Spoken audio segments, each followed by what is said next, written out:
ஏன்பா photographer madam. இங்க வா குடு. இல்ல போட்டோஸ் எல்லாம் எடுத்துட்டோம், வேண்டாம் அண்ணு. அட நீங்க எப்படி எடுத்திருக்கீங்க நானும் பாக்குறேன். குடு. இந்தாங்க மேடம். ரொம்ப நல்லா இருக்கும்.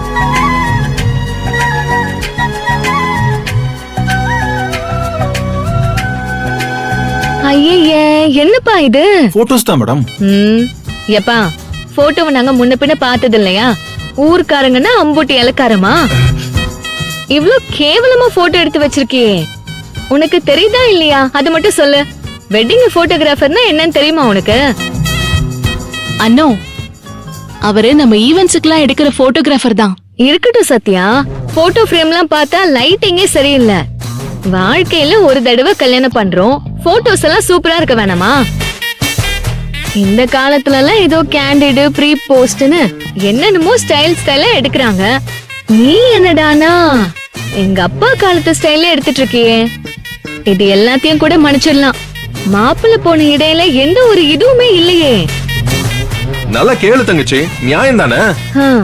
ஏன்பா ஏதோ கெமிஸ்ட்ரி பயாலஜி எல்லாம் சொல்லுவாங்கல்ல, அதெல்லாம் ஒண்ணுமே இல்லையேப்பா. பேசாம கேமராமேனை மாத்திர வேண்டியதா? மேடம் மேடம் மேடம், நான் என்ன மேடம் பண்ணுவேன்? நான் சொல்லதான் செய்யறேன். அவங்க கோஆபரேட் பண்ணி போஸ்ட் கொடுத்தா தானே மேடம் நான் எடுக்க முடியும். சார் கூட கொஞ்சம் பரவாயில்ல மேடம், ஆனா மேடம் தான். மேடம், நீங்க சரியா போஸ்ட் கொடுத்தா நான் எடுத்துருவேன். நீங்க வேணா போஸ்ட் கொடுங்களேன், அதை நான் எப்படி எடுத்து அசத்துறேன்னு பாருங்க. அப்படியா? கொடுக்க சொல்றேன். Okay madam. சத்யா அண்ணா, உங்க ரெண்டு பேருக்கும் எப்படி போஸ் கொடுக்கறது நான் சொல்லி தர போறேன். அத பார்த்து நீங்க கத்துக்கோங்க, சரியா? நீயா தங்கச்சி? சின்னதா இல்லாம நான் எப்படி போஸ் கொடுக்கறது? இங்க ஒருத்தர் மூக்கு மூலியமா கலையா இருந்தாப்லையே. அர்ஜுன், ஓகே இல்ல? பக்காடா அண்ணே.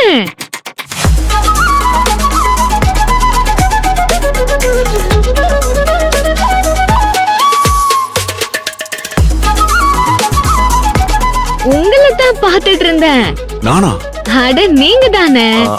அபி என் அண்ணன் தான். ஓ, உங்க பெரிய அண்ணாவா இது?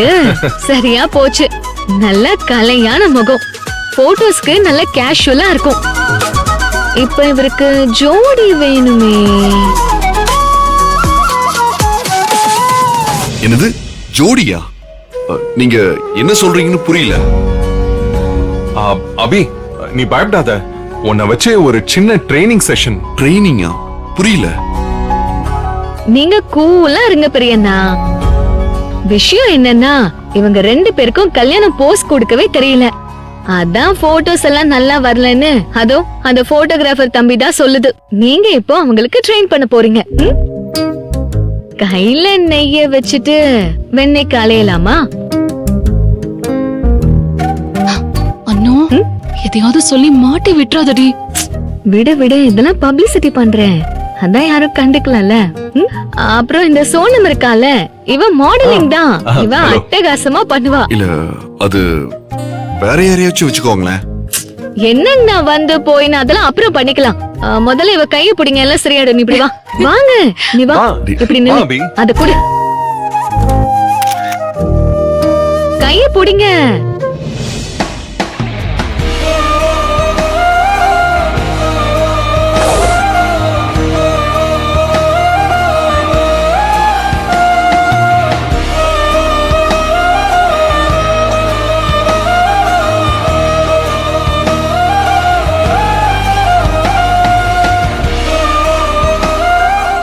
ரெண்டு பேரும் நல்லா கேட்டுக்கோங்க.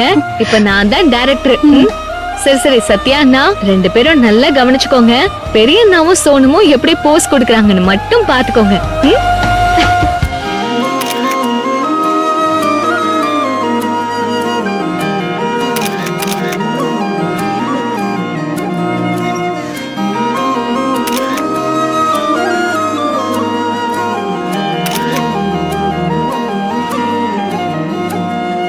இந்த கை என் தேவியோட கை மாதிரியே இருக்கு.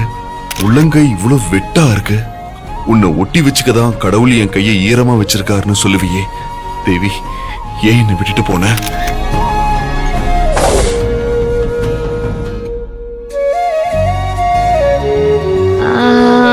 போட்டோகிராஃபர் போதும் போதும். Okay madam. பெரியண்ணா, பிரியனா, போட்டோ ஷூட்லாம் முடிஞ்சது, கைய விடலாம்.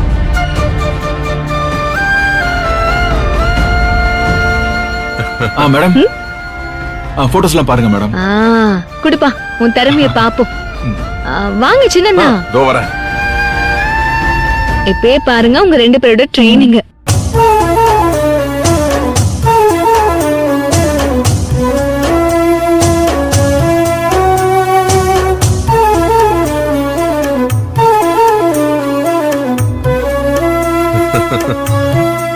மேடம் அசத்திட்டேன், தெரியாம உன்னை சந்தேகப்பட்டேன்பா. சாரி. இந்த தங்கச்சிய பாசமலர நினைச்சு மன்னிச்சிரு. ஐயோ பரவாயில்லைங்க மேடம். சரி சரி, போட்டோஸ பார்த்தல்ல. சத்யா, நம்ம 2 பேரும் இதே மாதிரி தான் பண்ண போறோம். சரியா? இன்னொரு ரவுண்ட் போலாமா? என்னது, இன்னொரு ரவுண்டா? நீங்க ஏதோ பண்ணிட்டு போங்க, எனக்கு வேலை முடிஞ்சுது. இந்தாப்பா. கொடுங்க மேடம்.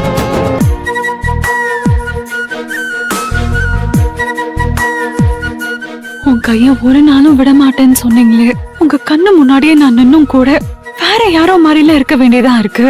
மனசு வலிக்குதுங்க, மனசு பூரா வலிக்குது. எல்லாத்தையும் நான் தாங்கிக்கிறேன்னா அதுக்கு ஒரே ஒரு காரணம் உங்க வாரிசு தாங்க.